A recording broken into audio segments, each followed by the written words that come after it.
Hello everyone शांति पाठशाला को मु आपण मानंकु स्वागत जनाउछि। आजिकार एक नूतन भिडियो रे आमे आलोचना करिबा उत्कल गौरव मधुसूदन दासंक जन्म जयंती उपलक्षे एक सुंदर और हृदयस्पर्शी भाषण। भिडियोटी को आरंभ करिबा पूर्वरु चैनल को सब्सक्राइब करिनियंतु एवं बेल आइकनटी को प्रेस कर दियंतु। चलंतु आरंभ करिबा। सम्मान्य सभापति महोदय, पूज्य गुरुजी गुरुमा, वरेण्य अतिथि, सज्जन मंडली, स्नेहर छोट बड़ भाई ओ भौणी माने एवं आजि सभारे उपस्थित पूज्य विचारक मंडली, आजि हेउछि एक महान दिवस मधुसूदन दासंक जन्म जयंती। एही दिवस उपलक्षे मते किछि कहिबार सुजोग मिलिथिबारु मु निजकु धन्य मने करूअछि। उत्कलकु उत्कट रूपे जिए भल पाउथिले सेही प्रातः स्मरणीय चिरस्मरणीय चिरबरणीय हेउछन्ति मधुसूदन दास। जेतेबेले ओडिया जातिर दुर्दिन सेतेबेले 1848 मसीहा एप्रिल 28 तारिखरे कटक जिला सत्यभामापुर ग्रामरे जन्म नेइथिले मधुबाबू। तांको बापा थिले चौधुरी श्री रघुनाथ दास एवं माँ पार्वती देवी। तांकर पिलादिन ना गोविंद बल्लभ। चाटशाली रे तांकर बाल्य शिक्षा आरंभ होइथिला। 13 वर्ष बयसरे हाईस्कूल रे नाम लेखागला। 1864 मसीहारे से एंट्रांस पास कले। 1865 मसीहारे बालेश्वर जिला स्कूल रे शिक्षकता कले।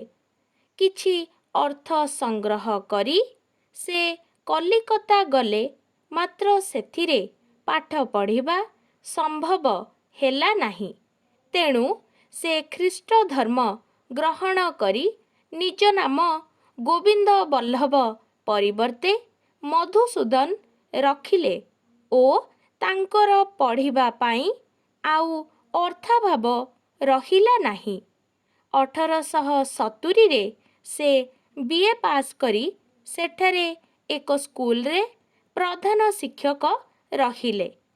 किछि दिन से कलिकता हाईकोर्ट रे ओडिया अनुवादक रूपे कार्य करिथिले।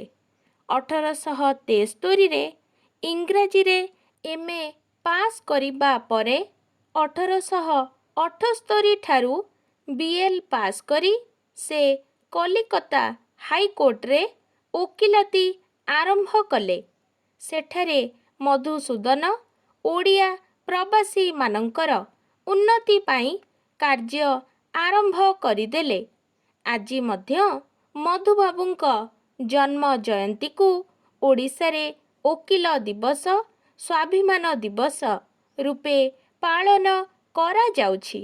कारण से थिले ओडिया जातिर ओडिशा राज्यर प्रथम ओकिल एवं प्रकृत स्वाभिमानी। 1880 रे मधुबाबू ओडिशा फेरियासी कटकरे ओकिलाती कले। तांकर प्रचंड ज्ञान थिबारु से ओकिलाती रे विख्यात होई उठिले। ओकिलाती जीवन रे बहु दरिद्र लोकंक पाई बिना फीस रे लढ़ी सेमानंकु न्याय प्रदान कराउथिले। 1883 रु 1890 पर्यंत मधुबाबू रेभेन्सा कॉलेज रे आईन अध्यापक भावे कार्यभार तुलाइथिले। 1896 रु 1911 पर्यंत बंग व्यवस्थापक सभार सभ्य हेले। 1903 मसीहारे उत्कल सम्मिलनी गठन कले। 1913 रु 1923 पर्यंत बिहार ओडिशा ବ୍ୟବସ୍ଥାପକ ସଭାର ଉଚ୍ଚ ଦରବାର ସଦସ୍ୟ ଓ ସ୍ୱାସ୍ଥ୍ୟ ମନ୍ତ୍ରୀ ଦାୟିତ୍ୱ ଗ୍ରହଣ କରିଥିଲେ। 1905ରେ ଉତ୍କଳ ଟ୍ୟାନେରୀ ନାମକ ଜୋତା କାରଖାନା ପ୍ରତିଷ୍ଠା କରି ଓଡ଼ିଶାର ଇତିହାସରେ ସମ୍ପୂର୍ଣ୍ଣ ନୂତନ ଇତିହାସ ସୃଷ୍ଟି କରିଥିଲେ। ବିଚ୍ଛିନ୍ନ ଓଡ଼ିଶାକୁ ଏକ ସ୍ୱତନ୍ତ୍ର ପ୍ରଦେଶ ଗଠନ କରିବାରେ ମଧୁବାବୁଙ୍କର ବିପୁଳ ସହଯୋଗ ଥିଲା। ଉତ୍କଳ ସମ୍ମିଳନୀର 35 ବର୍ଷ କାଳ ସଂଗ୍ରାମ ପରେ 1936 ମସିହାରେ ଓଡ଼ିଶା ସ୍ୱତନ୍ତ୍ର ପ୍ରଦେଶ ରୂପେ ମାନ୍ୟତା ପାଇଲା।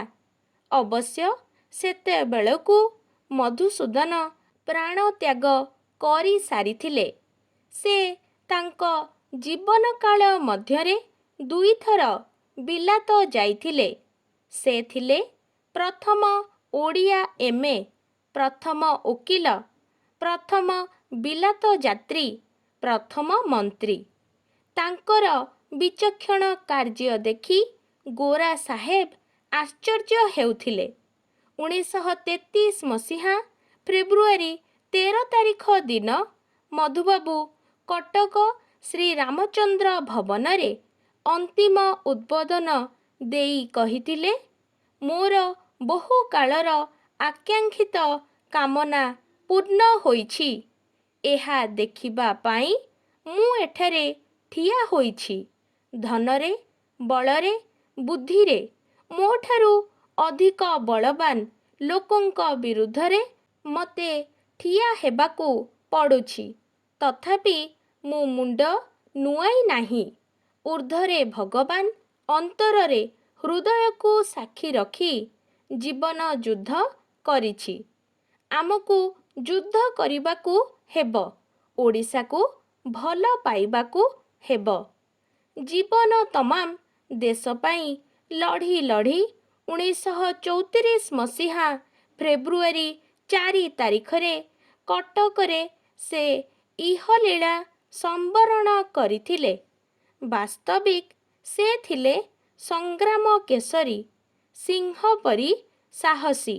ତାଙ୍କ ଜୀବନରେ ସେ ବହୁ ଅର୍ଥ ଉପାର୍ଜନ କରିଥିଲେ।